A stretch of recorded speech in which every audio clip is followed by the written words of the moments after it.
Thanks for everyone joining, whether that's on Twitter Spaces or on Google Meet this evening. Speakeasy for Sports. We're really excited to have this conversation today on both platforms. We're having this conversation with Brett Greenberg, the assistant GM of the Washington Wizards, with our new member of the team, Jamie and Christian, which we're really excited for tonight. But no, thanks everyone for joining. Really for these conversations, it's going to be an hour conversation, just talking about really anything hoops, really navigating the industry. We're all at different stages in our careers, and what we want to do is really have healthy, open conversations on what it takes to navigate the industry and just get stories from others, right? There's a bajillion X's and O's websites out there, but what we're trying to do at Speakeasy for Sports is create a true LinkedIn style platform exclusively for the basketball industry to connect, right? That means college coaches, pro coaches, and really creating a safe place for us all to chat and just learn how to grow in the industry. So with that, what I want to do is introduce both Jamie and Christian, former head coach at Siena, Mount St. Mary's, and most recently GW, and Brett Greenberg, who I got to work with over at the Washington Wizards, and he started as a student manager at Duke and moved up to assistant GM with the Wizards. So, want to welcome you both to the conversation today. Apologize again if there's any technical difficulties. I'm getting pinged left and right, either Twitter Spaces or Google Meet. But yeah, guys, looking forward to the conversation. And I think how we want to run this is right, open it up for Jamie and Brett to speak and have open conversation, learning. And then from there, Speakeasy members that are currently on the Google Meet, you're going to have the opportunity to ask questions, right? So you'll have that opportunity. I think there's a raise your hand button within the Google Meet, and feel free to jump in. For those on the Twitter Spaces that are on this evening, if you have not yet joined Speakeasy for Sports, we're building the first exclusive networking platform for basketball professionals to connect. Think LinkedIn, but without the doctors and lawyers and accountants, purely for us. So if you'd like to interact more in these conversations and not just be a listener, feel free to go to SpeakeasyForSports.com and apply to join. There's an application because we only want basketball professionals on there. So with that, I want to pass the mic over to both Jamie and Brett. Thanks for jumping on tonight, guys. Yeah, thanks for having us on, Sam. And it's great to be an advisor here at Speakeasy. We're really trying to do a great opportunity of bringing people to the conversation that maybe don't have a chance to have access to. Our guest today is Brett Greenberg. Brett's the assistant GM for the Washington Wizards, and we're thrilled to have him on. He's been a great member, a great friend to us here at Speakeasy. Brett, how you doing today? Coach Christian, Sam, thank you so much for having me. I'm doing great. This is awesome to learn more about Speakeasy for Sports and to interact with everyone here. Good, I love it. And Brett, let's get rolling a little bit here, and let's tell a couple of our members and some of our friends out there on Twitter Spaces, just talk a little bit about your journey, how you're able to get to the ranks of assistant GM for the Wizards, and then we'll kind of fire off some questions after that.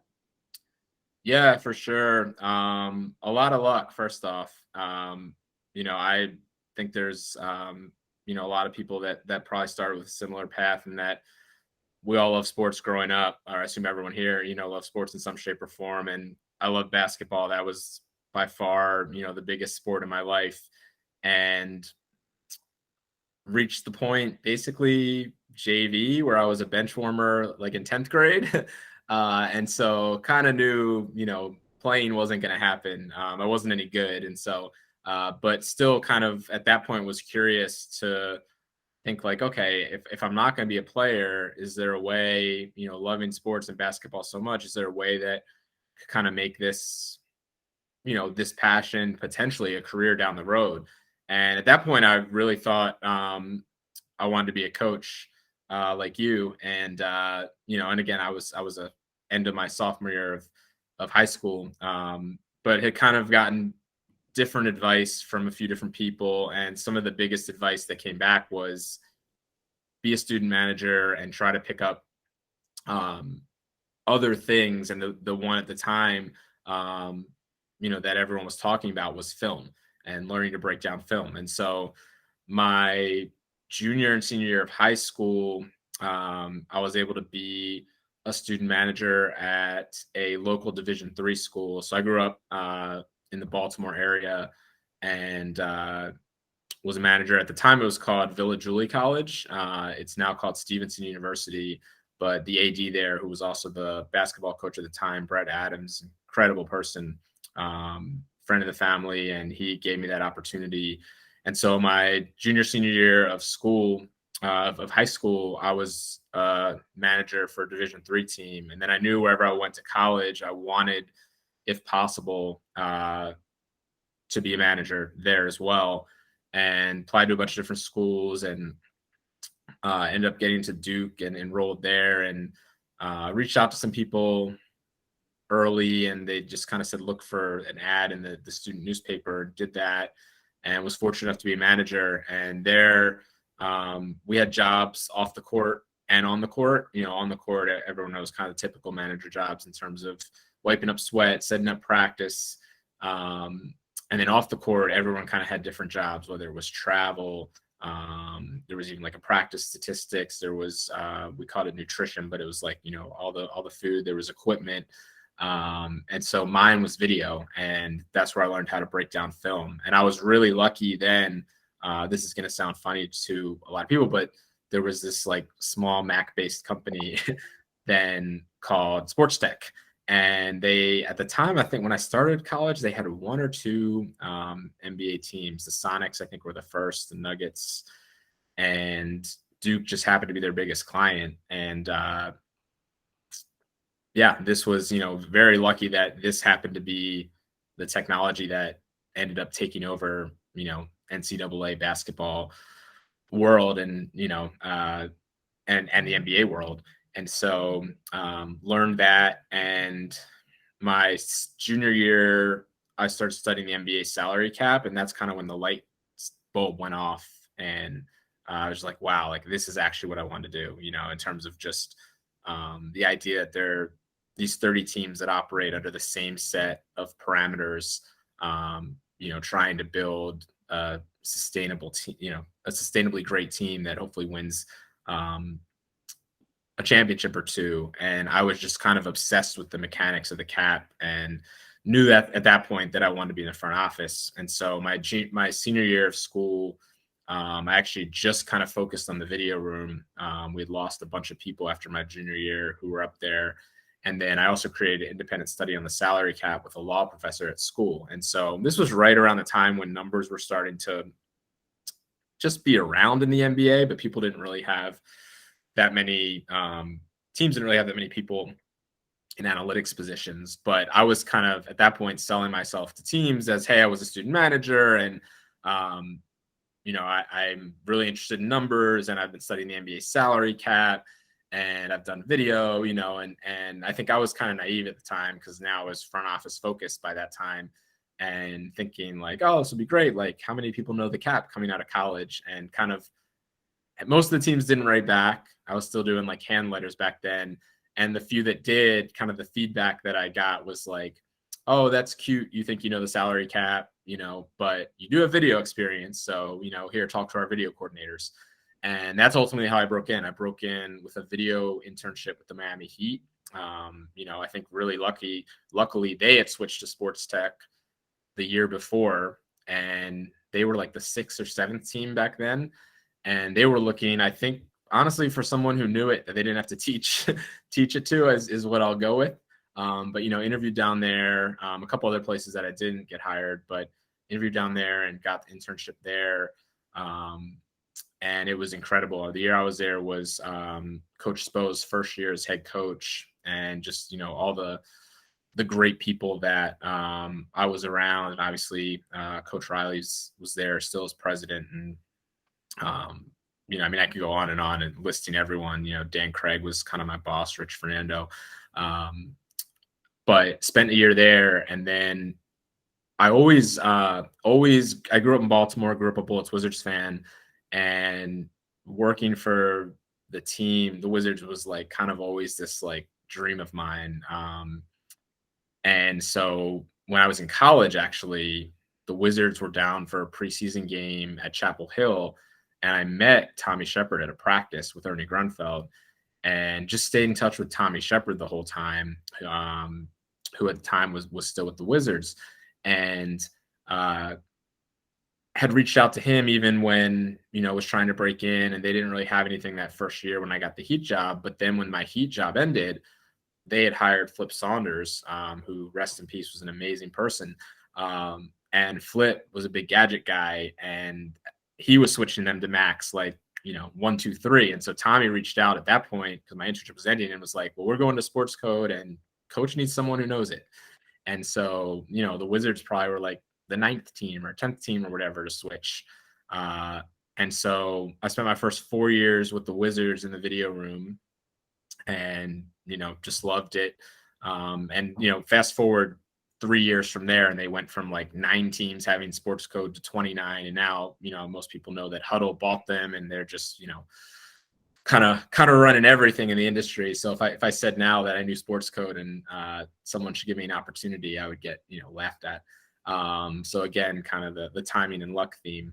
But yeah, so after that, I'd been in the video room for 5 years, and I was really lucky that Tommy and Ernie at the time would kind of let me do projects on the side, because I still knew, I knew at that point I still wanted to be in the front office, even though I kind of gave the coaching thing another chance by being in an NBA video room. And really, they kind of let me do more and more. And then at that point was the time when people were starting to kind of hire full-time positions in the analytics world. And we didn't have like a specific full-time salary cap person. So the last year I was in the video room, I kind of took over doing our books, our salary cap books, and it just was kind of a natural transition. And somehow, that was back in like 2013. And somehow, even 9 years later, still here. I've been here 13 years, and it's humbling to even say, in this industry, because it's just, so many good people, great people get let go every year in our industry. And yeah, I've just finished my 13th year, and just, really very, very lucky and fortunate, and getting to kind of live my dream with the team I grew up worshiping. So sorry I really don't like talking about myself, but kind of give you the quick intro that turned into a little too long there. No, that's great. That's great. And it's great for, I think what's neat for people out there in basketball is like you found a way as not coaching to find a way in basketball. And I feel like so many times people sort of just only think there's one way to be involved in basketball, and you certainly found your way. You talked about a couple key names there. You talked about Coach K, and you talked about Spoelstra. Can you just talk a little about Coach K and his influence over you having a chance to work with a guy like that? Yeah, he was incredible to be around on a daily basis. I mean, I can't, like, every day I would get back from practice, I would write down like manager notes. And now I look back, I kind of like laugh as a freshman manager. I'm writing like, block the door, make sure you're in this position, but still like but then I'd write down basketball notes. And I think the thing about him that was so, like, the word inspiring, I mean, there'd be times where like he would say things and you literally are ready to go out there and play defense. Like, and, again, I'm terrible. And it's just like, he's, he can get the blood rushing through anybody's veins because he's just like incredibly inspiring. And then just to kind of see how a program was built from the top down and the bottom up, and greatness. I think the one thing that is just so, I mean, I shouldn't be the one talking about how to build, right, a D1 program, especially with the, you here, coach, and people that are here, but it's so hard to get to the top, and then it's even like impossible to stay there, right? And so the fact that, how he was able to build that and then adapt and, is incredible. And so he would coach every team differently. I still remember I was there kind of in the middle when he got hired Team USA. I remember when he came back from that first summer of Team USA, and now he kind of had all this NBA terminology, and he was, stealing things from Coach D'Antoni, and I think Nate McMillan was on that staff too, and Coach Boeheim. And so it's like, every year he's a continuous learner. kind of more and more things. But yeah, he's the biggest thing for sure. I think just from like an inspiring, motivational, like leader of human beings, it's incredible. Yeah, that's, you know. Yeah, when you talk about Spoelstra, I mean, obviously, you said you were in Miami in the early years with him there, and now it's like he's one of the longest tenured coaches in the NBA. What's it like watching, being there on the ground floor, watching a person, and then watching from a distance? How does that make you feel watching the success they've been able to have, and just knowing who he is, and how much he's been able to grow through the years? The thing about him is he doesn't have any ego. I mean, it's amazing. Like I'm sitting here as the video intern, and he just, had his stamp on that room. His footprints all over the video room there. Like he's a video coordinator, and David Fizdale was his intern. And so then when I got there, Fizz had just gotten back there as an assistant coach. He had gone back to San Diego, was with the Hawks and the Warriors, and then when Spo took over, brought Fizz back. So it's like kind of this whole, group of people that had been in the video room. Adam Simon started there, Eric Amsler, Dave Byer, like all these people that it kind of had, I mentioned Rich and Dan, and then even like Pat Delaney, who was working there, who now is our top assistant with the Wizards. He was an advanced scout the year I was there. So it's kind of like people talk about heat culture. It's really about the people, and I know that starts with Coach Riley and Coach Spo. But Spo kind of has his footprint on everything there. So it's like he's done every job down there, and he knows exactly what goes into it. So I was amazed at like how little ego and just how hard a worker, and just like what an amazing person, like there was no reason for him to even know my name, nonetheless interact and be kind, gracious, and so it was incredible. I mean, I think that there's one thing in the NBA, and I'm sure we'll get to this type of thing, and even in college, I'm sure like not all internships are created equal, right? Not all opportunities, not all grad assistants. And I think we all have to, when we're breaking in, kind of take what we can get and make the most of our opportunity. But I was really lucky that this was like a high level internship that, the only thing that was not full-time about it was the pay and not having benefits, in terms of just like being, having the respect, that doesn't mean I was doing lunch runs every day and the hours were long, but in terms of like feeling like you're a part of what's going on and the way that they develop people in that video room. I was really, really fortunate. I mean, there are people like Wes Wilcox and Travis Schlenk started in that video room. So it's just like you're and I'm forgetting, I know a bunch of people that I haven't even mentioned, but you're kind of in this place where like so many talented and great people have been before. So you just kind of don't want to screw it up. And, but Spo is incredible. I mean, no ego, best attention to detail. Can't say enough about him. Yeah.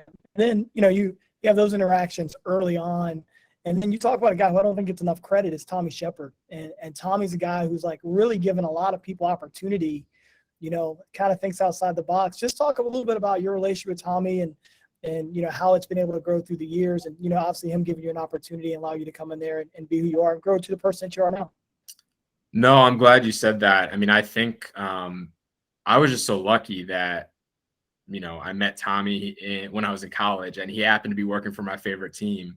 And Tommy's as well connected a person, as there is, but it's like he has genuine relationships with everybody, which is something that, I can only hope to like get close to one day. But it's just like, anyone that knows him, it's like he's so genuine with everybody that he knows, and he knows a lot of people, and he's just always trying to help and place people. And so it was like incredible for me just getting to meet him, because I was still a fan at the time. It's just like, wow, meeting a VP of the Wizards.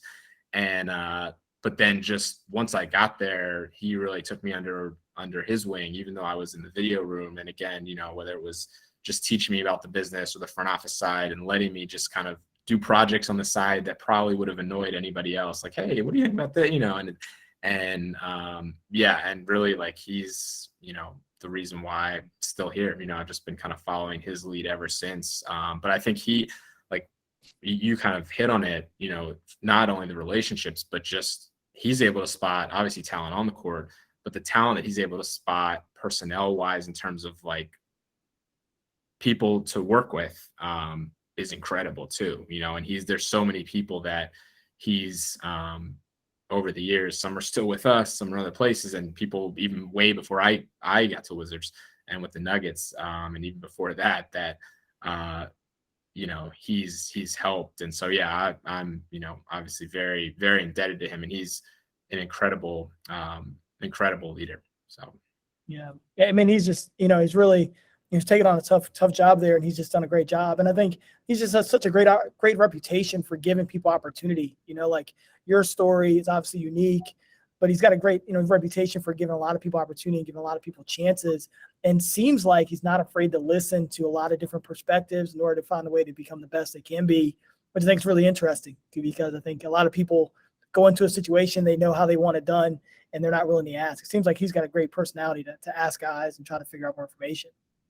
No, 100%. And that's where like a lot of even, my philosophy like stems from, it's like he always says like that it's no egos, right? It's just like we're all in this together with the same common goal. And we're just trying to use all the information we have to make the best possible decisions. And at the end of the day, we all align, and, it's like we're all in this together. And so that's, yeah, you couldn't be more spot on. And you've probably known Tommy longer than I have, in terms of relationships, because he, like I'm sure you met way, way back. But yeah, he's literally the best.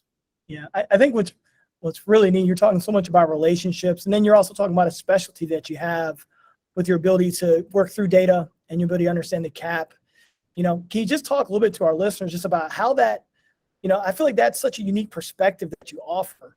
So just talk a little bit about that. You had a chance to watch Coach K on the floor every single day and interact and be around really elite players like you are every day. But just talk about the combination of those factors and how it helps your perspective, as assistant GM. I'll say like to your point, being a student manager, being in the video room was both, both of those experiences were incredible for my growth. And so I mentioned Flip Saunders was incredible to me. And then Randy Whitman was also unbelievable to me, as an assistant. And then he took over as head coach. And so as being in the video room, like I was in every coach's meeting, and I was able to, really just kind of see how a coaching staff functions. And I got to do that a little bit as a manager too, but not to the degree when you're literally sitting in coaches meetings as a video coordinator. And so that perspective has really helped me, right, in terms of seeing how coaches think the game. And Tommy's like biggest word is empathy, that we all have empathy for one another in everyone's jobs, because everyone's jobs are tough, right? And so that experience, being able to be in the video room was really critical to me. I know you, Coach, and Sam also had video experience, so I know you all can speak to that as well. And then in terms of in general with the job, I mean, I think we're in an interesting point where, especially, I know we're on Twitter Spaces for the public, right? So on the Twitter discourse, in terms of the 100 and 180 character limit, 160, we get a lot of hot takes, and a lot of it, especially this analytics thing. And it's like, we have to read one more time about the mid-range and summing up complex topics with simple things. I think the way, like, we don't even love the word analytics, honestly. I kind of mentioned it in the last answer, but everything for us is information. And so, the same way that scouting report is information, the same way that our doctor's medical reports are information, same way that someone's intel on someone, they did a background call about somebody and how they treat their teammates and the managers is information. The same way that's how we treat our data, right? Like our data models, or just any type of data, is information. And if I've had like conversations with people before, I think they're probably tired of me using this example, but like as human beings, if you think about it, we literally use information to make pretty much every decision, right? It's like we wake up in the morning and we check the weather and see what to wear. Or should we bring an umbrella? Like at its core, at its simple core, that's just using information to make decisions, right? And I always use the example kind of GPS and how that's changed over the years in terms of, you used to be on MapQuest or you were looking at a map, then we all had those like janky GPS systems that you kind of had to take out of your car so that it wouldn't get stolen at night. And, now we're at the point where not only do we have GPS, but we have actual traffic patterns and Waze, right? And so it's like technology's gotten better. And when you use Waze even, it's basically just like, I'm trying to get here. Should I make a left or right? Like which way should I go? I'm just using the best possible information, right? With the best technology to make decisions. And so I think that's kind of how we approach decision making. Like we want to have informed decisions and we want the best possible information, and everything together, like what I just said, is information. And then we have to weigh it properly and make sure you're getting a diverse, group of opinions and everything that goes into that. But I think at its core, that's kind of the biggest thing. Because I think a lot of times it's like, well, how people say, well, analytics, like, does this team use analytics more? Does that team, how does it work? And so we want to be prepared for everything that arises, and making informed decisions using the best possible information, I think for us is the best way to go about it. And we're going to make mistakes for sure. Like I make mistakes every day, but we want them to be informed mistakes, and we want to learn from them so that we can get better, literally just so that the next time, I mean, at the micro level, just we're getting better every day as humans and as people. But kind of the macro level, it's like learn from our mistakes, and now the next time we're in these situations, approach it, perhaps a little differently. Yeah, I love it. You obviously you talk a ton about, your use of data and how you like to do that. You guys also added a guy who's like the father of some of this, and Dean Oliver. How has Dean been able to help you, influence you? I'm sure you guys work so closely together. You guys see the game the same way. Yeah, so we have an amazing group of people in general. Like it's honestly staggering in terms of, Dr. Kathy Evans, our vice president of research, Joe Sill, who's maybe, the smartest person I know, has been with us a decade now in that world, really kind of runs a lot of our analytics. And I just used the word analytics that I said I don't even like, but really, integral in every decision that's made. We've had Bob Bellotti for a while, Jacob Goldstein, and then we have a great group, people that Sam knows, to Ben Eidelberg, Sam Kaplan, Zan Joffrey, we just have like an incredible resource. And then you mentioned Dean, who literally is the godfather of the basketball analytics movement. And so Dean's position is especially unique because he's an assistant coach. So he's, I think a lot of times we talk about how, or when I say we, just the discourse, like there's kind of all these layers. There's the data collection phase, right? Where it's like, okay, like where are we going to get a competitive advantage in our process, right? Okay, so there's data collection. So what is it that we are producing, yes, from external sources, because there's a lot of good external sources, but really what is the proprietary stuff that we have that we think maybe gives us a competitive advantage, right? And there's the data analysis. Well, how do we analyze it? Like what's important of all this data that we have? Because it's a lot. And then, and I think Coach, you can speak the most on this really, is the data communication piece, right? Because as a coach, we could have the best data in the world, but if we don't communicate it properly to you, and I think it's on us to put it into basketball terms for you, right? Like the only thing, I think we're hoping the staff's open-minded, which ours is, but it's like, it's not on the coaching staff to like come meet us in computer science terms, right? And so the data communication piece, and that's where, Dean is a full-blown assistant coach. So he's in every meeting, he travels with the team, he's behind the bench for games.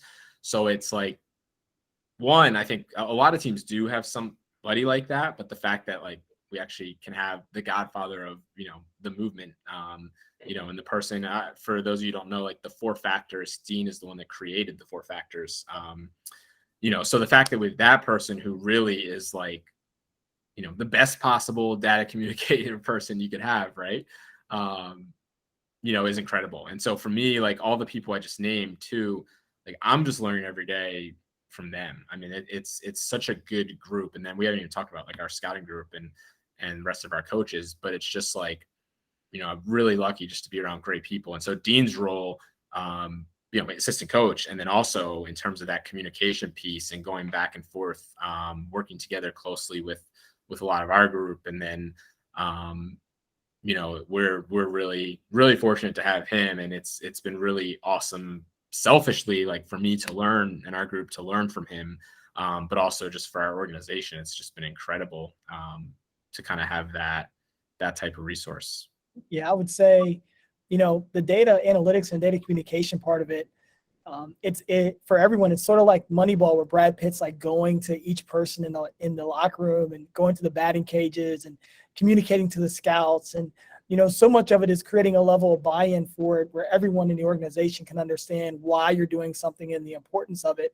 Because as we know, our players sometimes can be distracted, right? So if there's one person that's not aligned with what that philosophy is, it can really tip that data point to a negative area instead of being able to see it to its truest form. So I agree with you. That communication is everything. I think Sam had a question. Yeah, absolutely. So what I'm going to do, I'm going to twist it over to more of a career development question. What I'm going to do is ask this question, Brett, if you wouldn't mind sharing your perspective on it. Anybody in the Google Meet, so Speakeasy members, feel free to raise your hand, ask any questions. What we're going to do for those that are on Twitter Spaces, what we recommend is if you'd like to continue being a part of these conversations and being able to ask questions and just interact, what we'd recommend is going to SpeakeasyForSports.com and applying to join. What we're really trying to build is these conversations in an exclusive manner, right?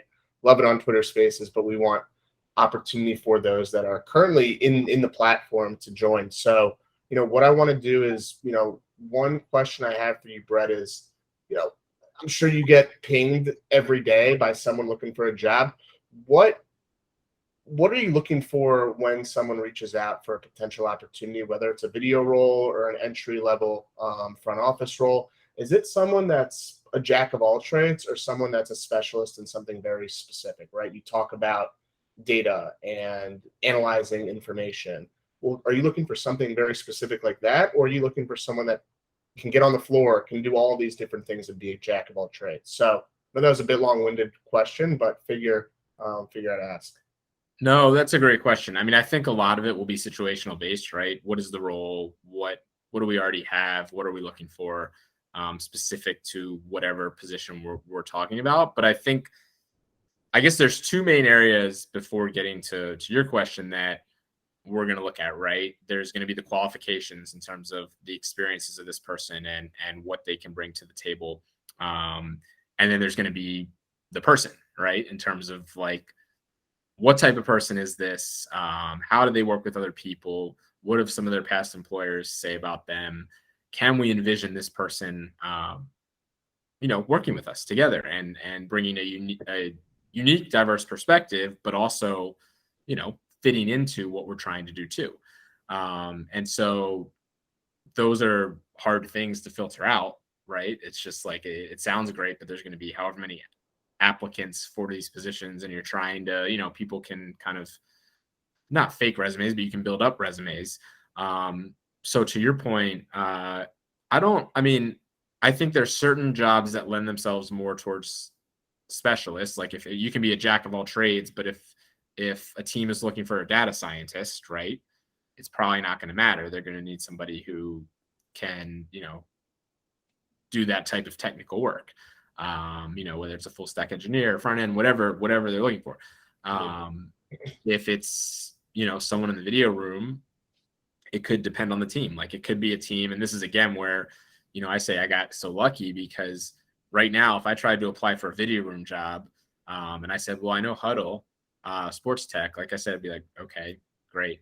And now a lot of teams really want former players because player development in the last decade has just, coach can tell everyone like it's just taken off. And not that it wasn't important before, but it's like its own, thing now.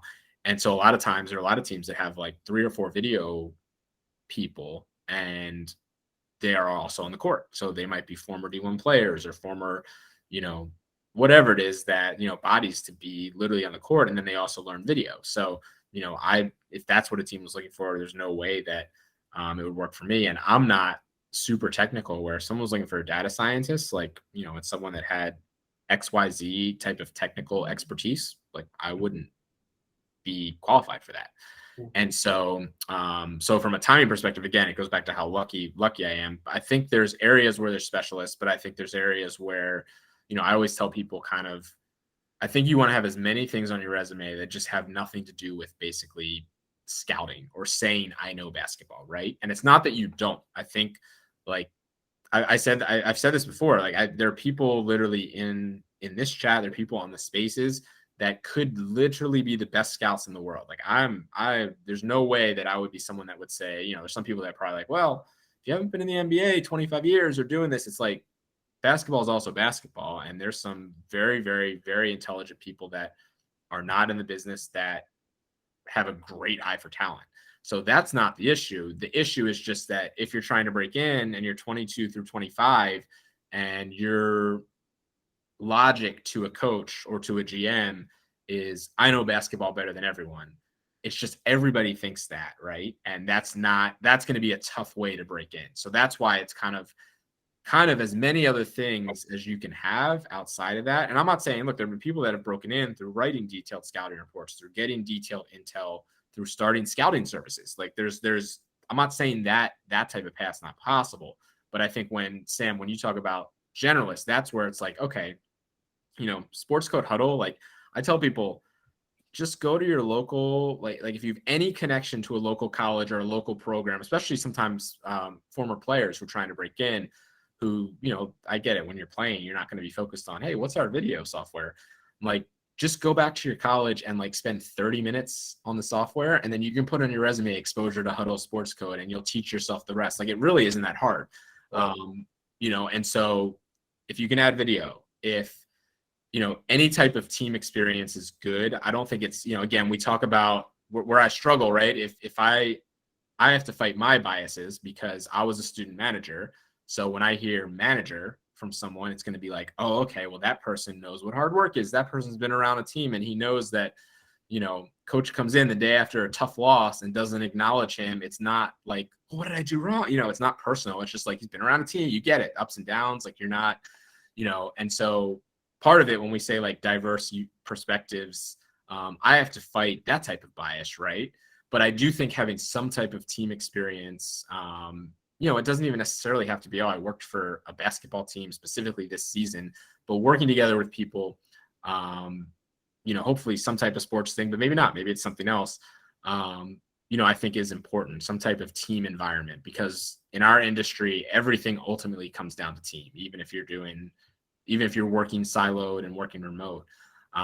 So kind of having that type of experience. And then look, the salary cap, to me, it's like, there's a great website, cbafaq.com, that's something where I don't think it's like you're expected to know it, but maybe if you've studied it a little bit, it's like, hey, I can do some cap problems. Or if you're into numbers and you took a computer science class in college, or you haven't taken one and you're a grad assistant somewhere, and then you take a computer science class in college, right? Where it's like, okay, I can do a little SQL work. It doesn't mean that that's going to be my expertise. It just means that, hey, if your data crew needs any help there, I can help there. So now when you're applying somewhere, and maybe it's a basketball operations assistant, you can all of a sudden kind of tell this story where it's like, hey, look, I know the job is X, or maybe the job is general, but I'm willing to help out in any way. I have experience being with a team. So maybe I can help out on the floor. I have some video experience, so I can put together edits for the coaching staff or edits on draft prospects that you need. I have a little bit of numbers experience working with statistics and have basic SQL knowledge, so I can help a little bit in this area. So that's where like the whole generalist idea, I think, can really help, because it just gives you a little bit more of the, an edge than, hey, I know basketball, right? I can really help scouting, or I could really help with X's and O's, because again, it's not that it's not that you can't, it's just that's pitch is likely not going to be the one that sets you apart Sure. when you're trying to promote yourself. Yeah, you're not differentiating yourself. And I think, I mean, your story is proof of like two sides, right? Like you became really good at something specific with video and salary cap, but at the same time, like, call it what it is. Like, you built a relationship with Tommy. You figured out a way to build these relationships, and sure, helped you navigate in some way, shape, or form, but you have to differentiate yourself at the same time. So no, that makes a lot of sense. I'm going to transition. We're going to get out of Twitter Spaces just to keep the room going. If anybody in Google Meet has any questions, feel free to jump in. For those on Twitter Spaces, if you haven't yet joined Speakeasy for Sports, highly recommend, right? We launched technically about a month ago. We have about 130 coaches on the platform today. Thought being is, in this industry, people are looking to find jobs, and it's purely relying on the couple coaches you've worked with previously oftentimes, or showing up to Final Four or Summer League and trying to shake a million hands. And none of us are really all that much on LinkedIn because it's so watered down with doctors and lawyers and accountants. And the thought with Speakeasy for Sports, the vision being, is to create a exclusive vetted platform for basketball coaches to connect, right? If you work at Yale or you've ever worked at Yale, you should be in a legacy Yale group. Brett in a Wizards group, a Duke group, a Miami Heat legacy group, to connect with guys that have been there before him, have been there after him. And, we're just continuing to grow this thing out. We are early, but highly recommend joining. And yeah, looking forward to seeing you on there. So I'm going to close out the Twitter Spaces and continue the conversation. So to everyone that joined the Twitter Spaces, appreciate you hopping on and looking forward to seeing you on Speakeasy soon. Sam, what's this bias against lawyers, accountants, and doctors? Well, funny enough, my mom's a lawyer and my dad's a doctor. So exactly that. I remember when I was in basketball, they kept saying, "Sam, why don't you go on LinkedIn?" And every time I was like, "Mom, you just don't understand." And I didn't understand, but I also my reasoning was, right, there's no one in basketball really. Sure, Coach Calipari has a LinkedIn. Are you messaging Cal on LinkedIn? No. There's, maybe a handful of basketball guys on LinkedIn that are really using it for what it's worth. So hoping we really grow this thing out. It's been exciting to see the movement towards it and the direction it's going. But I do see a few questions. I'm going to pass it over to for those that we bring in, feel free to turn on your camera, introduce yourself, share what team you're with. Really just want to have open conversation. Brett, you tell us. I want to be respectful of time. So you tell us when you might need to jump. We'll circle back on it around like 8:40 or so. But I'm gonna pass the mic over to Jalen. Jalen, if you wouldn't mind turning your camera on, if you're able to, sharing a little bit about yourself and asking your questions, that'd be awesome. Hello, I'm Jalen Amos. I'm currently a student equipment manager and the head manager over at Howard University in DC. My question was, for someone trying to get into your kind of role, what would be the best advice you could give? No, that's a great question. I mean, I think, well, first off, tell Tyler Thornton hello. Great human being. I think kind of building on that last question, one, you're already right. You're saying you're working for the team. Great experience. I think that's where I don't know if you've had, I don't know if you've been exposed at all to like the video room or anything, but that's where, again, like exposure to as many different areas as possible, I think would be really big. So it's not even saying like, oh, no, I got to be a video coordinator now. It's just kind of maybe finding the video guys on some day and just saying, hey, can you spend 20 minutes showing me this? And maybe it's like, then they let you play around with it one day. I don't need, you tell them, I don't need you guys anymore. Just let me play with it. And again, like those are the things that, and you might have as a manager exposure to that already, but those are the things where, okay, now you add that, right? Another tool. In school, it could be going back to like potentially taking a computer science class or taking, different types of coursework. But I think from the standpoint, I mean, it sounds like you're doing everything right. You're getting basketball experience, right? You're learning from great coaches. So keep doing what you're doing. But I think also what's exciting to me when I talk to students is that you said you're going to be a senior now. Yeah, I'm about to be a senior.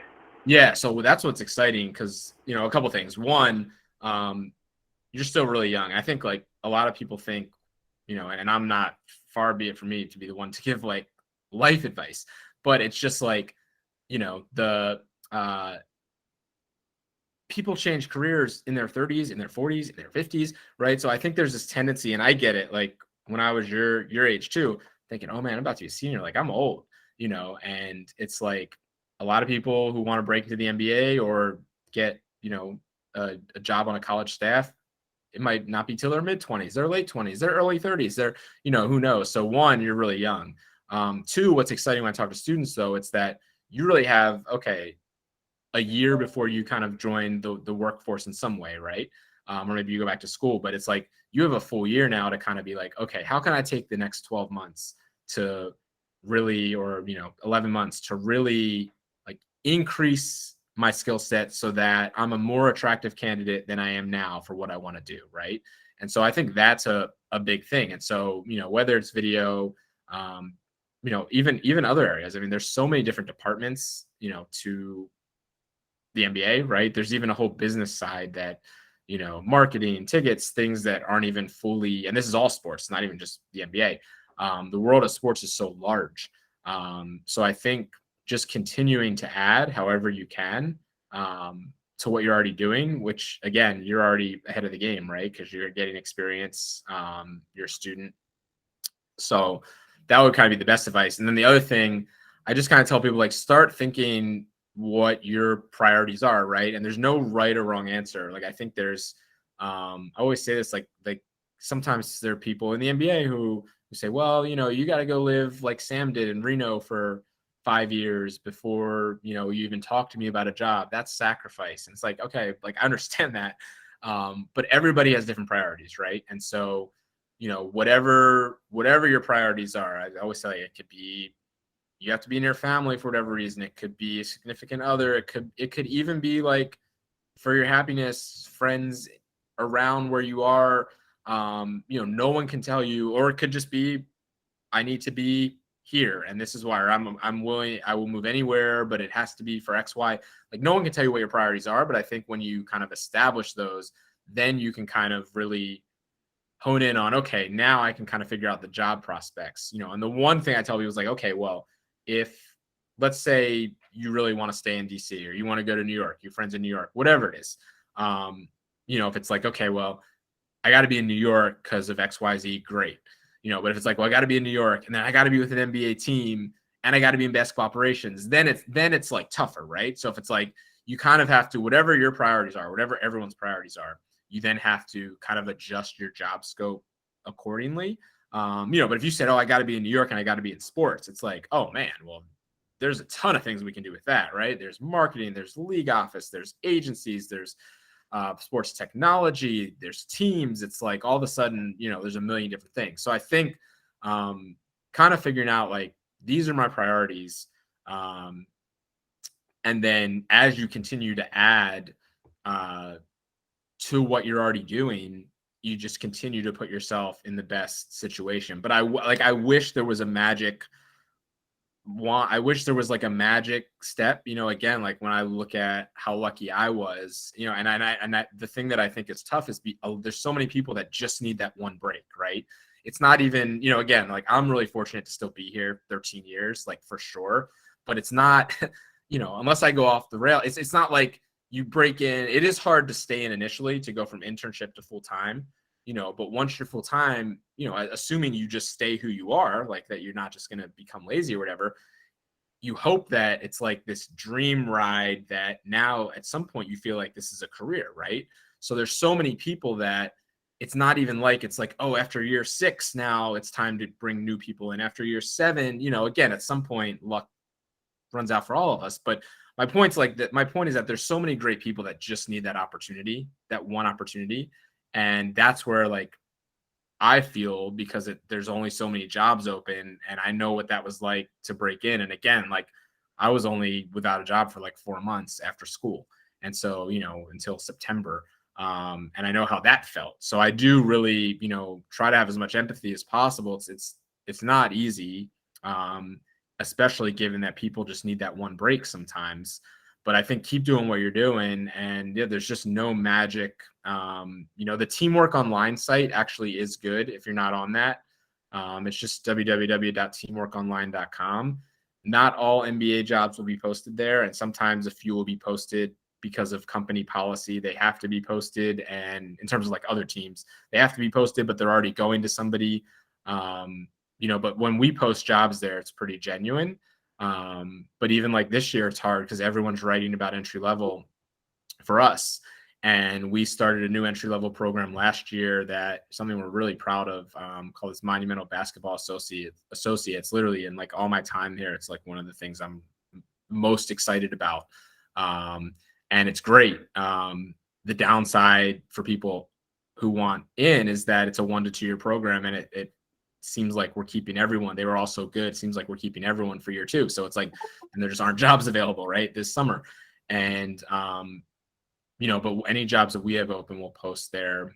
But yeah, I definitely feel, I wish I could like make everybody feel better about it who's trying to break in. I just think what's exciting about your point is that you have a year left of school. You're already doing all the right things, right? And you can continue to add and then continue to kind of see where your path goes. Like, that's really exciting to me, even though I recognize to you there's going to be some nerve-wracking about senior year. The other thing that happens senior year, I promise I'll shut up after this, but a lot of times, like, your friends, you'll have friends that are probably getting like business jobs or just jobs in October, November, December. And it's like this, now I can enjoy senior year, right? I got my job, and there's nothing wrong with that. It's just very rare that this industry, the basketball industry, works like that. Coach can tell you how the NCAA especially works, right? And it's just like the NBA, a lot of times these entry-level jobs aren't hired till the following September. The only thing I'll say about that, and again, people should do what they want to do. I'm not judging those people, but I saw that like a lot of those people, as they got closer to the start date in July and August, were kind of like, oh man, like dreading it. And it's like, everyone has to make a living. But my point is, like, if you're just getting a job to kind of just be like, now I can enjoy senior year versus something that you actually want to do and like, I always thought that was a bummer if people were like dreading starting a job. It's like, hopefully you're pursuing something that you like. And the money at first is tough in this industry, but if you love something and you're passionate about it, you're more likely to be good at it. And I do think, like, in the end, and again, I don't know how long that takes for some people, but in the end, hopefully, like, the financial part takes care of itself. And, money can't buy happiness, right? And you're going to be happier doing something that you actually like doing. So, again, I don't want to cast judgment. Sam would say I'm casting judgment on the accountants, the lawyers, and the doctors. Yeah, I'm not trying to cast any judgment there, but I think just those are things to kind of keep in mind going forward. Sorry for the long-winded answer. I will stop talking now. And I'm actually going to piggyback off that, being a guy that was in the industry and then out. I couldn't agree more. I mean, it is definitely nerve-wracking when you're a senior in college or an intern in your first year out of school. I'm close with Brett from that time when I was in that space. And it's really, as long as you continue to put yourself in the position of, staying in the gym, continuing to build relationships with different people, I always tell people, like, you do those things, it's going to lead to something good. It's going to pop out of nowhere. You're going to say, hey, I'm talking to 10 different schools, and it's going to be quiet. And then suddenly you're going to get a call from the coach at Southern Illinois University, Edwardsville. That's literally what happened to me. I was like, I have to make a decision in a day. And you never know, right? I was an intern for Brett with the Wizards, and very similarly, I was, in my head, I was like, shoot, I really hope the Wizards give me a full-time job. I really hope. And then, you just continue to do your job, and all of a sudden Brett calls me and says, hey, I think there's a video job open at the Orlando Magic. It's the only video opening in the NBA right now. Like, I want to help you get it because you've worked your ass off for us. So as long as, people recognize when you're working hard, and, be patient for when that opportunity comes. So that's one part I want to touch on. And then, yeah, I think it's it is nice to have that patience because we all want to have that job like that. But at the same time, that journey is so incredible. Like I never thought I'd be in Reno, Nevada, but I wouldn't have been in Reno, Nevada if I didn't work Orlando and Wizards and Hoop Group and Princeton basketball camp and all these camps all over the country. So, they're tough. You're not getting paid all that much, but like if you keep your head down and keep doing it and build friendships, things oftentimes do work out. And it led me to I'm not in coaching, but I'm now getting to connect with all of these different people on Speakeasy, which is what fulfills my it helps me sleep at night. Like this is what I love doing. So all I'd say, Jalen, is keep doing what you're doing. Get to know Coach Blakeney is the man. Get to know that. I mean, that staff is awesome over at Howard. Blakeney, he's well connected. He's a Dookie, so you never know where that goes. As long as you continue to build those relationships and you show that you're hardworking, I'm sure it'll work out. The other thing, Sam, I mean, you make a good point. Like, I'm not trying to say this to shamelessly plug. Obviously, everyone who's on here is already a member. But yeah, I mean, like the relationships, like this is something that when I was in school, I would have loved, right? Because it's just hard.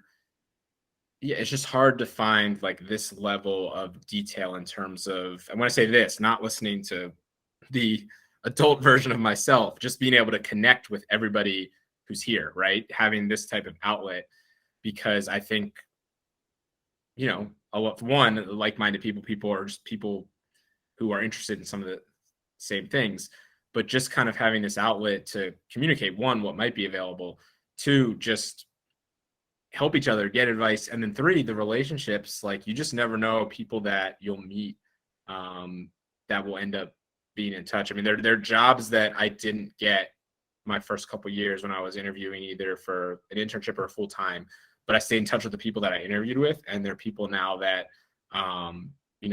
have either been colleagues or people that I talk to all the time, or even are friends with, or just like stayed in touch with from a network perspective that have really helped.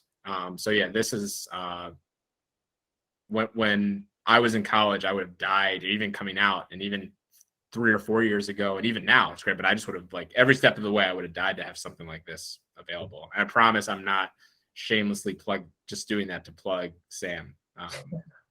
Thanks, man. I did not pay him to say that, but I'll pass the mic. I appreciate that. And Jalen, thanks for hopping on tonight. I'm going to pass the mic over to Brady Jones. Brady, if you wouldn't mind, if you can get on camera, if not, totally understand. But introduce yourself, sharing who you're with, and jumping in on the conversation, man. Cool. My name is Brady. I used to be a manager at LSU men's basketball. I'm currently transitioning to be a graduate assistant at TCU. I just wanted to actually ask, since the draft is coming up, I know a lot of scouts that I've talked to ask about Tari, but I want to know, like, to you, what is like some of the biggest red or green flags for these players off the court? Obviously, you see what they do on the court, but off the court, you kind of have to ask around, and you're not really sure who's telling the truth and whatnot. So just kind of your elaboration on that. Yeah, I mean, that's actually another, and Coach Christian might not love hearing this part of it. But there are people. So intel is such a commodity around the league, and some of it's overblown to the point that it's just like, it sometimes feels like it's high school gossip, and we're all sitting here and it's just like, all right, like, enough. But in terms of like actual, it goes back to information, right? Like having the best possible information. And so there are people that they're mutually beneficial relationships a lot of times, where there'll be people that, people that are in the front office with NBA teams that will actually get to know student managers, and right, people that might have been in your situation, Brady, and it's beneficial to them because they're hoping that you'll give them real intel that Coach Christian might not, because Coach Christian definitely is going to be motivated for his player to hopefully get drafted, right, or get drafted higher. Not that if I know Coach Christian well, he's going to be pretty honest with me, right? But it's not helpful for him in any shape or form to just like crush somebody, right? Versus like for you just left a school and you're looking for your next thing. Like, you being honest to me, I could help open doors for you, right? And so it's kind of like, and I know that sounds transactional and kind of dirty, but like it's just a relationship thing again. And so that part of it is another piece of advice, Jalen, too. And for anyone out there in that situation, just if scouts are coming to your gyms, go introduce yourself. If you're, I've actually never been to the Final Four, and but everyone says that's like a great networking spot. However many different places that maybe it's going to be on here, but it's just like people that come in, introduce yourself. In terms of your question, though, you kind of hit it on the head, where it's like you want as much info as possible, right? So you want to know all about this person and kind of what makes them tick, and what kind of, you want to peel back the layers as much as you can. And so, then you kind of have to figure out, okay, do we have, if there are red flags in some type of intel area, then you have to figure out, well, like, what are our non-negotiables, and do we have the right environment in our organization currently to support this type of person, or a person who has XYZ characteristics. And then, of course, I mean, I think we all kind of know that the talent level is also going to help determine the risk too, right? Like if someone is uber talented, that might be someone that, over an undrafted guy. Some people would actually flip it the other way and would say, well, with an undrafted guy, you have, if it works out, great. If it doesn't, you just cut them immediately. But I think a lot of people would also flip it, like you have to take the talent into consideration too, right? If someone's, like, is this actually meaningful because X person said something? So there's obviously the intel part. The medical piece is a huge piece. That's just like very, very important in terms of what the medical team thinks of this player's prospects. And it's not always like, what is this player's injury now? It just could be structurally their body and just their history, and maybe they do have something maybe they have something that's going to prevent them from being at a peak level for the next 10 or 15 years, who knows. And then we're trying to dig into everything. We're trying to dig into basketball IQ. We're trying to dig into what our scouts think, and then even our data models. So if you're kind of red flag, I hate to say red flag, but if you're yellow flag in any of these areas, that's all part of the process. That it's kind of like, what is the acceptable risk given X, Y, and Z? And so there's no, I mean, maybe everyone has their non-negotiables, right? But then some teams have hard set rules after that. But I think a lot of teams, each case is different. But I think if you're applying the same principles and same process to each one, then you end up hoping to make the best decision. So that was kind of like I feel like I did like an 80% okay job of giving a real answer without like going like insanely proprietary there. But yeah, I'm sorry if that's not too helpful. No, that was great. Thank you. Yeah. And it's funny. I spoke with Brett. I remember when we were first talking around Speakeasy of like how something like Speakeasy could be of value, because it's going to give scouts, front office scouts opportunities to go, okay, well, TCU has X player, rather than going to the head coach of TCU. Like, let me go into that, student manager channel, and let me go into that TCU legacy channel and find those GAs and student managers, because I want to learn that intel, right? So ideally, as this thing continues to grow from an MBA standpoint as well as a college standpoint, there's going to be that give and take where hopefully, a guy like yourself, Brady, is, potentially helping provide information to an NBA team as they look for their next players. In exchange, you're now building relationships with front office employees and hopefully helping you, land jobs in the future. So, Brett, I know we spoke about that early on, and that's a big vision that we have. Yeah. Can I ask Coach a question about that? Because Coach, how do you feel if you're the head coach in that situation? You want to help your managers as much as possible, but you also don't want them saying, yeah, like, you should have seen how player X reacted when Coach Christian kicked everyone out of practice in January and, told everyone to go F themselves. Not that Coach Christian would ever do that, but how do you have that balance kind of as the leader of a program too? It's a great question. One thing we really tried to have is I really wanted our managers involved in every part of the process. When we were at GW, I would say, for example, there's a lot of front office people around the NBA that are from GW that are in analytics and different stuff. So I thought it was really important for us to really have the student body that was involved with our basketball program. So you might come to our basketball program and see 7 managers. And we had a lot of managers because I wanted them to be involved in that process. When things come up like that, and it happened, honestly, to people here, it happened a lot. We had over the last 3 years, we've had a lot of guys who are former top 60, 75 players in the country, a lot of players that had intrigue. And so, they might not have had success at this level. They kind of come down to another level and they're playing well and people kind of want to know why. So we would just try to have those kind of conversations with the managers about the team. I'll do a lot of that myself with them one-on-one. And as they kind of interacting with people in the NBA, they would come in my office and say, hey, this person reached out to me. What do you think? How do you think I should respond? And I was much more about let's be truthful and let's tell the truth, but let's let this person ask the question and do their job.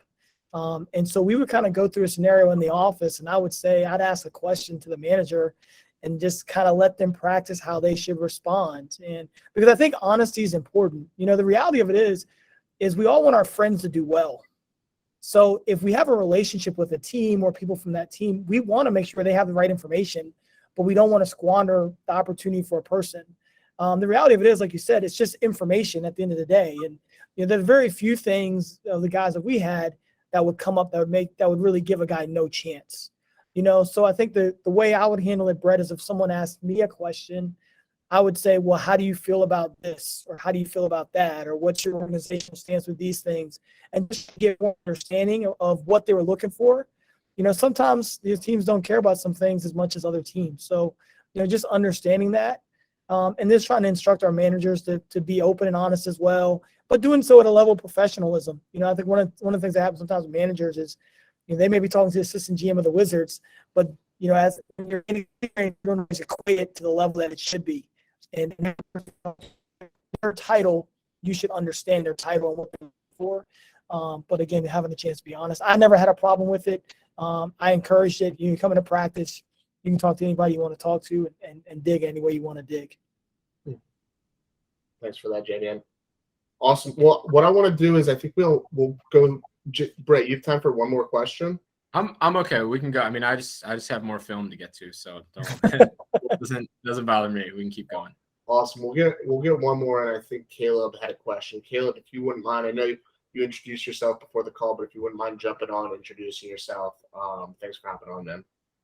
Yeah, no problem. First off, thanks, Brett, for taking the time. This has just been awesome again for the sessions. But my questions. Caleb and I was a graduate assistant at Canisius about 2 years ago, and that's my most recent coaching stop. And so currently, Brett, with you kind of achieving some success of moving up within one organization, do you still are you looking more to grow within that organization, or do you find yourself looking at other teams or other opportunities out there? No, that's a great question. I gotta be careful how I phrase this because Sam's gonna laugh at me because the last time I phrased it a certain way and it came out on the poster after look for other opportunities. I was like, that's not what I said. No, but again, I think it's a balance. I mean, so for me personally, and again, I know I say because it's going to sound dumb when I was talking about priorities, but this doesn't make me any more likely. Again, this does not make me any better than anybody, but I was so singular focused. I was I have to be with an NBA team and I have to be in basketball operations. But even though I was that narrow, I was willing to move anywhere. Again, that doesn't mean, oh, Brett's willing to sacrifice because it's just whatever. At the time, those were my priorities. So I interviewed, in places in San Antonio, Oklahoma City, different places. Because I realized it's this guy's talking about priorities. And he got to spend Miami. He got to live in Miami his first year out of college and then moved back home, in the DC area growing up for a team. He really lived in some tough places there. And he's talking about sacrifices. So to start, like I'll say, like for me, early, those are my priorities, like just break in.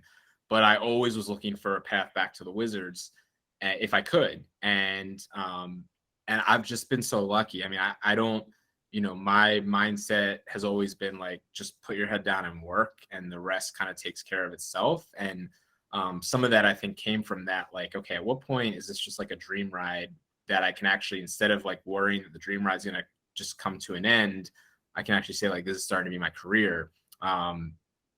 And then you kind of fight that, like if you get into positions where you start to kind of, in theory, I don't even like saying this because I look at it as like our group all works together, but like if you start to lead people, and technically manage people, then it's like, okay, well then you're actually not doing a good job if you're spending 18 hours a day just like doing work, right, and not managing groups. And so kind of that was a shift in mindset for me.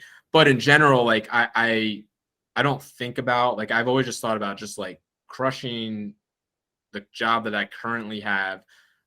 The selfish part would be just finding ways to like expand, not necessarily just my skill set, but like our group skill set, because we all learn from each other. So like if I was just looking for ways to like just get myself better, like that's not, if everyone's doing that, then we're going to get better. But like, I think it's like, how can we get better skill set wise? But yeah, I just look at it like, I just want to learn from everyone that's here, do the best job that I can. And however things unfold after that, they unfold.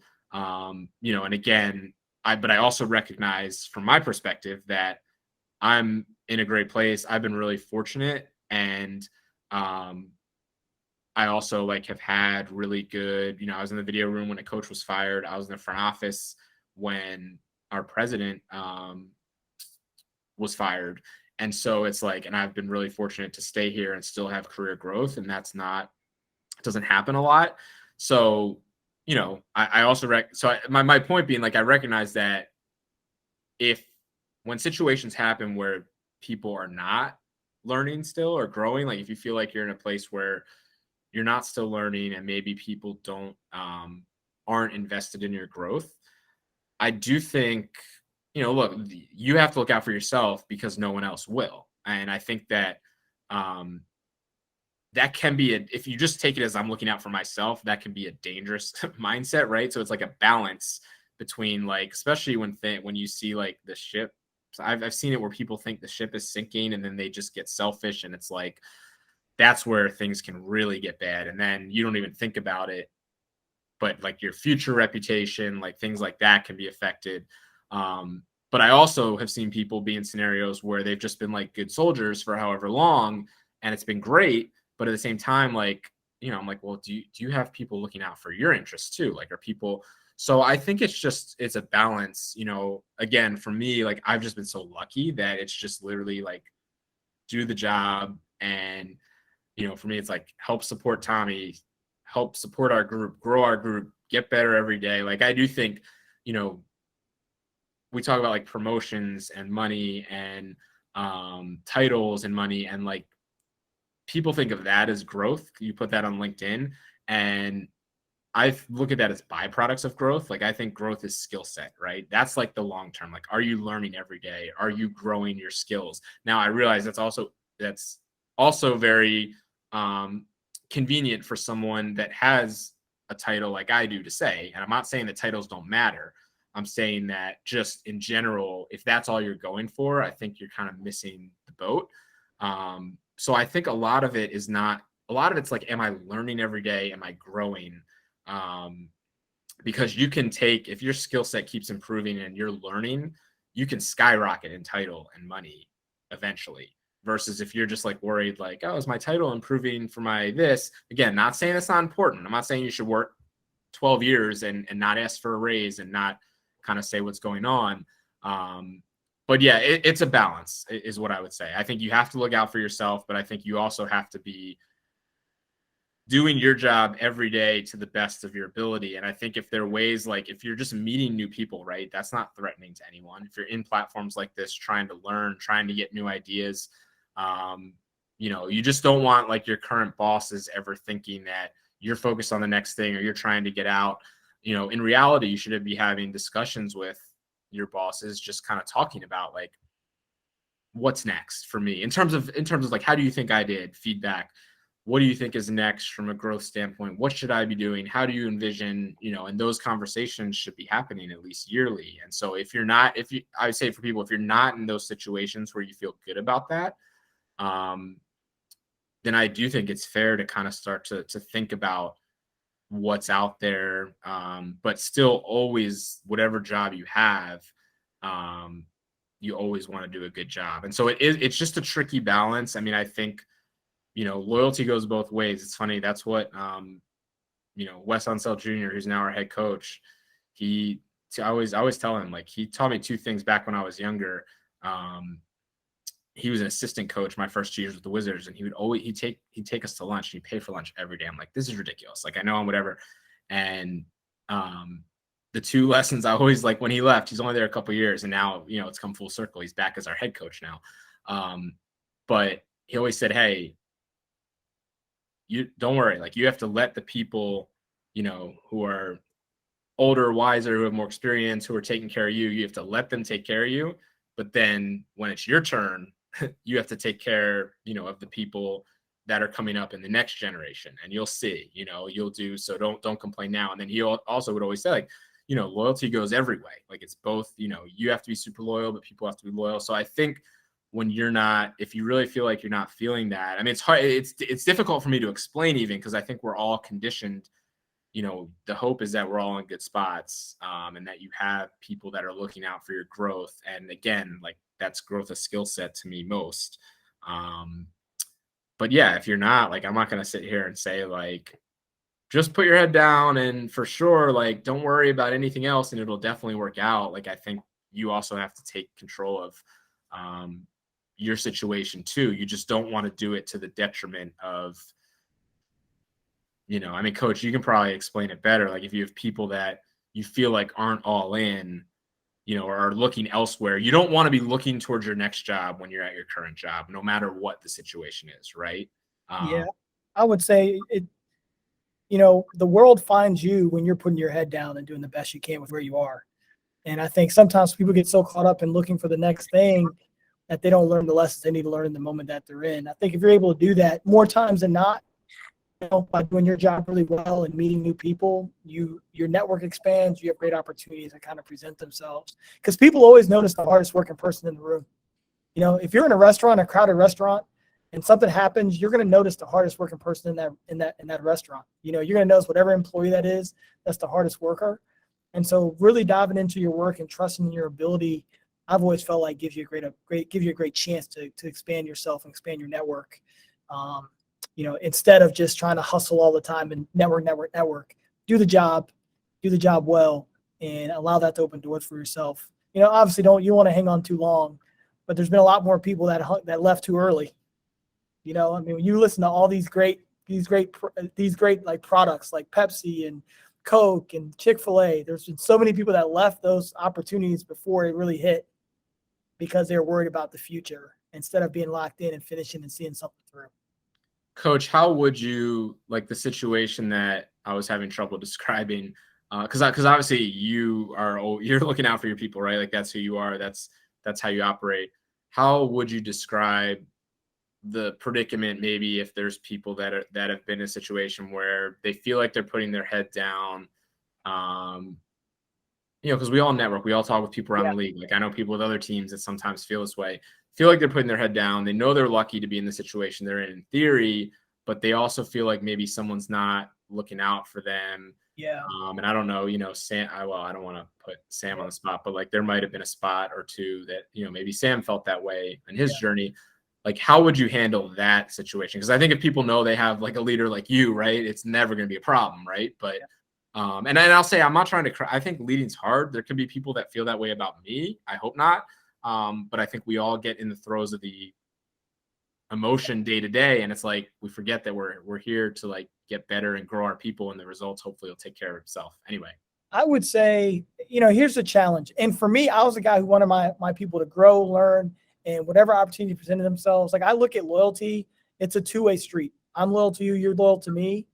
And with that loyalty, man, at the end of every year, if you came in and wanted to have a conversation about leaving, I wasn't mad about that conversation, because I felt like as long as we're contracted to do everything we're supposed to do and we work really hard together, we're even. You know, we've saddled up at the end of the day. You've given everything you've had. I've given everything I had. If there's an opportunity that presents itself, you know, more power to you, and I'll help you and support you and all that. I feel like that was a big responsibility. But there's a lot of people in our business that don't feel like their responsibility is to help. And I think what's challenging is you want to be with people that believe it's their responsibility to help you achieve your dreams, right? Not just to achieve their dreams. But you do have to get lucky sometimes, because you don't every situation you want or that's presented in front of you doesn't present that opportunity with that kind of leader. You know, I remember a lot of the jobs I had to take early on, I did not have leaders like that, but I needed that opportunity because it was a step in the right direction. It allowed me to be an assistant coach. And so from there, you definitely feel almost stifled, because you recognize that your leader only wants you to perform a task or two tasks and has no true value for what you can do and what else you can do. But then I was fortunate to get with a guy like, I was with Coach Smart for a year, and he feels so compelled to help every one of his people. And the first head coach I worked for, Bob Johnson, felt so compelled to help every one of his people. And I always say those two people were some of the best coaches I've ever been around. And I think some of it was coaching ability, the ability to communicate the game. But a lot of it, like you said, was like you talked about with Tommy, was empathy. Understanding that their job, you know, they had a job that they've always wanted. Their job was to create opportunities for others. And when they had that kind of passion, present opportunity for others, they started getting more quality people coming in and out of there, because you recognize that there are few positions where you have that kind of upward mobility because the leader is driving it. You know, there's very few situations where or a leader is going to get on the phone and say, hey, my buddy has a spot for you. I'm going to call right now. I think it's a great spot for you. I learned some of that from Coach Johnson and from Coach Smart. I've had it the other way as well. I think you want to be able to position yourself when you have a choice, and we don't always have choice in this business. When you have a choice, you want to be with someone who's going to do everything they can to help you. And you can really see that by the history, what they've done with other people that have had the opportunity to kind of move on and being able to be successful. That's really helpful. That's definitely a better answer than I gave. Well, good. Well, what I want to do is I want to say thank you to everyone, our Speakeasy guests and members. We're so thankful for having you on here tonight. It's been a great night. You know, Brett, unbelievable job. Really came through for us tonight. If you can hang on after we kind of sign off here, we'd really appreciate it. But again, to our members, we want to say thank you. You know, we're going to have Oliver Winterbone on here tomorrow at 7:00 with our Wasserman group. Obviously, we partner with Wasserman. They've got a tremendous hand in basketball. And as we're continuing to partner with really, really great brands that connect with us, we're so thankful for our members. Again, share the link. If you guys enjoyed it tonight, share it with your friends and family. Let them know what we're trying to do here. We're excited about having you on here. You're valued. You're appreciated. Again, Brett, thank you so much. Sam, thanks for the platform. We'll see our members soon. Thanks so much. I'm glad I went on before Oliver, not after. That would have been a difficult person to follow. Very good.